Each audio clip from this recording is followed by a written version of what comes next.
बिस्मिल्लाहिर्रहमानिर्रहीम, अस्सलाम वालेकुम। इस वीडियो में हम आपको ख्वाजा आसफ के बयान पर यहाँ पे लाशें दफन करने आते हैं, अपने बड़ों की जायदादें बेच के वापस चले जाते हैं। बेशर्म आदमी, आप अपने लीडर को आपका याद नहीं है। और ख्वाजा आसिफ साहब ने आज ओवरसीज पाकिस्तानियों की तौहीन की है। मैं जान के कह रहा हूँ ये बार बार आपको घटिया, क्योंकि मुझे मजा आ रहा है। चिड़े की तरह के इंसान ने आप। दिलचस्प मज़ाहिया और मालूमाती तबसरे दिखाएंगे। ख्वाजा आसफ से पहले इमरान खान को सुने। बैरून मुल्क पाकिस्तानी ही पाकिस्तान को दलदल से निकालेंगे। रख लें, बैरून मुल्क पाकिस्तानी आपको निकालेंगे इधर से। और बैरून मुल्क पाकिस्तानी कैसे निकालेंगे? मैंने फिर से आपको कहता हूं कि 16,000 पाकिस्तानी अमेरिकन डॉक्टर्स, उनकी नेटवर्थ 200 अरब डॉलर है। हम IMF से 6 अरब डॉलर की मिन्नतें कर रहे हैं। जबकि ये PDM वाले ख्वाजा आसफ का बयान देखें। कहा, ये शेमलेस लोग हैं, ये लाशें दफन करने के लिए वापस आते हैं और फिर वापस चले जाते हैं। और वो जो बाहर लोग बैठे हुए हैं अंग्रेजी बोलने वाले, वो कहते हैं हम रेमिटेंस बंद कर देंगे। जो यहाँ पे लाशें दफन करने आते हैं, अपने बड़ों की जायदादें बेच के वापस चले जाते हैं। इतने शेमलेस लोग हैं। ख्वाजा आसफ के इस बयान पर तबसरे सुनने से पहले मुख्तसर ये कि PDM वाले अब अपने गुनाह ओवरसीज पाकिस्तानियों के सर लगाना चाहते हैं। कौन नहीं जानता कि मईशत की तबाही कैसे हुई। सब जानते हैं कि PDM हुकूमत ने आने के बाद खित्ते के दीगर ममालिक इंडिया, बांग्लादेश वगैरह की तरह सस्ते तेल और तवानाई का बंदोबस्त नहीं किया, जिसकी वजह से खित्ते के दूसरे ममालिक में सनती चीजें सस्ती और पाकिस्तान में महंगी पड़ने लगी। सादा सी बात है, दूसरे ममालिक वही चीज खरीदेंगे जो सस्ती होंगी। यही वजह थी कि पाकिस्तान की एक्सपोर्ट बुरी तरह मुतासिर हुई। ओवरसीज पाकिस्तानी नहीं, बल्कि इस हुकूमत की नाहिदी, डॉलर्स कम आने की वजह है। ख्वाजा आसफ के बयान पर गलत किस्म के तबसरे भी होते रहे। हम आपको सिर्फ मज़ाहिया और मालूमाती तबसरे दिखाएंगे। सहाफ़ी अदील हबीब ने मासूमाना सवाल किया, ख्वाजा आसफ की बेटी भी बैरून मुल्क पाकिस्तानी है, क्या वो भी पाकिस्तान में सिर्फ लाशें दफनाने आती हैं? इस पर एक सोशल मीडिया सार्फ ने जवाब दिया, आप सब लोग भोले सहाफ़ी हैं। वो नवाज शरीफ के बेटों की बात कर रहा है जो कहते हैं कि हम पाकिस्तानी शहरी ही नहीं हैं। मेरे भाई बाहर रहते हैं, उन पे यहाँ के लॉज अप्लाई नहीं होते। और अपनी माँ के जस्दे खाकी को पार्सल करवा दिया था। वो नवाज शरीफ और इसके बेटों को गैरत दिलाने की कोशिश कर रहा है। डॉक्टर शहबाज गिल का ये क्लिप देखें। मुझे एक बात बताइए, दूसरों को तो आप बड़े ताने दे रहे हैं कि यहाँ पर मैयतें दफनाने आते हैं और डिविडेंड होता है। बेशर्म आदमी, आप अपने लीडर को आपका याद नहीं है क्या? वो यहाँ पर मैयतें दफनाने नहीं आते? वो तो आते भी नहीं है, वो तो डब्बे में डाल के भेज दिया था उन्होंने वालदा साहबा को। वो हमारी भी वालदा थी, हमारे लिए भी इज्जत की जगह पे थी। उन्होंने तो वापस नहीं आना गवारा किया था। उनके ऊपर टैक्स का कोई केस बने, करप्शन का कोई केस बने, तो इंग्लैंड में बैठकर ये कहते हैं कि हम तो इंग्लैंड के शहरी हैं जी, अब हम पे तो पाकिस्तान का कानून ही लागू नहीं होता। बेशर्म आदमी, तब उनको तो आप शेमलेस नहीं कहते हो अपने लीडरों को, उनके तो आप तलवे चाटते हो, उनके सामने तो आप लेट जाते हो। बेशर्म आदमी, आप पाकिस्तानियों के काम, पाकिस्तानियों को बेशर्म कहते हो। इस कदर आप कोई घटिया आदमी हो। मैं जान के कह रहा हूँ ये बार बार आपको घटिया, क्योंकि मुझे मजा आ रहा है, क्योंकि आप एक घटिया आदमी हैं। आप इस तरह की तजलील करके ओवरसीज पाकिस्तानियों को, कौम को ये बताना चाहते हैं कि आप बड़े तीसमार खां हैं, चिड़े की तरह के इंसान हैं आप। और मुजम्मिल असलम ने स्क्रीन पर चलने वाला एक चार्ट शेयर करते हुए लिखा, बाबा जी के मुताबिक बरतानिया, अमेरिका और यूरोप से तरसीलात नहीं आती। भाई, पिछले 10 अरब डॉलर्स सिर्फ इन्हीं ममालिक से पाकिस्तान आए। ख्वाजा आसिफ साहब ने आज ओवरसीज पाकिस्तानियों की तौहीन की है, उनको इंसल्ट किया है और उनके बारे में जो अल्फाज।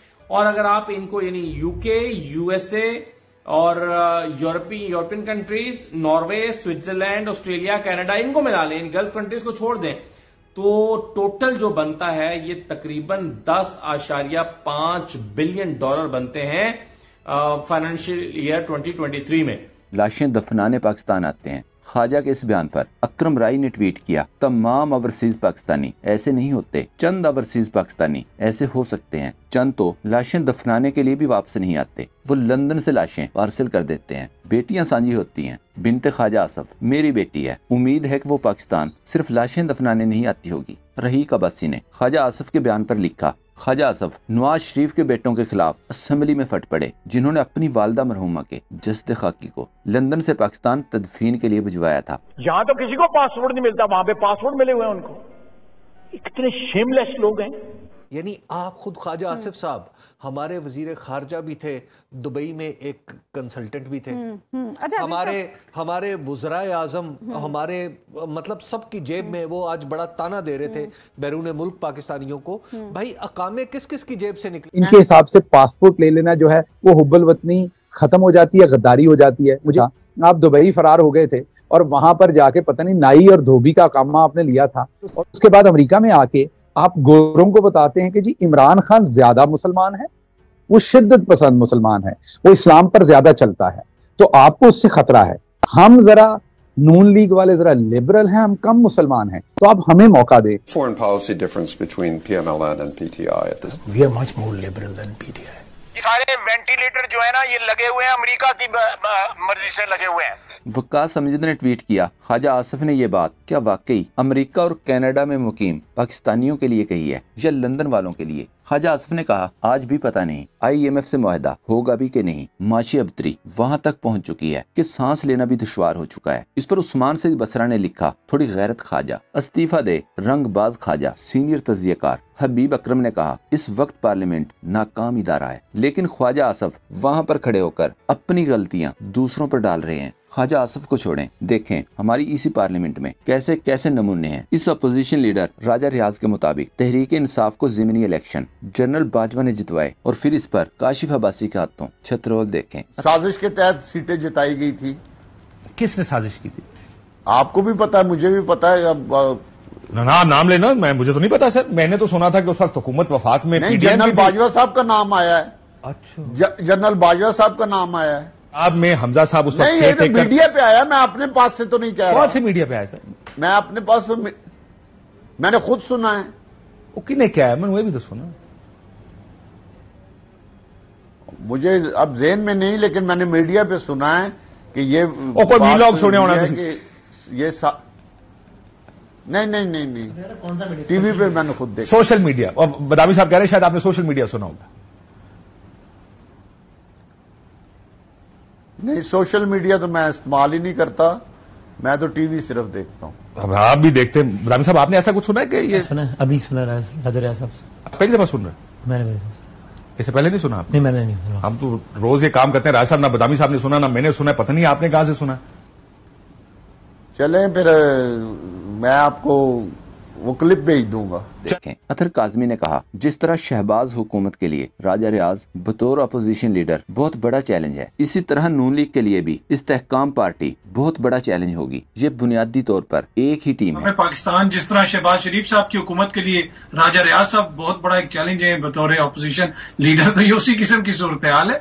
ये बुनियादी तौर पर एक ही टीम है और इस टीम का मकसद ये है कि जो एक खिलाड़ी है उसका रास्ता रोकना है। तो राजा रियाज को याद ही नहीं था कि वो अपोजिशन लीडर है, कोई सरकारी अफसर नहीं। कहा, जब अपने ओहदे से रिटायर हो जाऊंगा तब फैसला करूंगा कि इसे किस पार्टी में शामिल होना है। मैं अभी जब अपोजिशन लीडर के ओहदे से रिटायर होऊंगा, हम आपको पता है सर वो रिटायर नहीं होंगे सर, ਤੁਸੀਂ ਆਪਣੇ ਆਪ ਨੂੰ ਕੀ ਸਮਝ ਰਹੇ ਹੋ सर? ਇੱਥੋਂ रिटायर नहीं होंगे, जो ਤੁਹਾਡੀ असेंबली की मुद्दत खत्म होगी तो नहीं, मैं इस ओहदे से जब फारिग होऊंगा उसके बाद हम फैसला करेंगे। दूसरी तरफ इलेक्शन करवाने का सो मोटो मामला लटकने पर सायरा बानो ने कहा, सो मोटो का मतलब है उड़ता तीर लेना। अगर ये उड़ता तीर अदालत ने ले ही लिया था तो इस तीर को किसी जगह उठाकर मारें तो सही। दोस्तों, पाक ट्यूब 24 को सब्सक्राइब करना ना भूलें, लाइक करें, शेयर करें और कमेंट सेक्शन में अपनी राय का इजहार जरूर करें। शुक्रिया।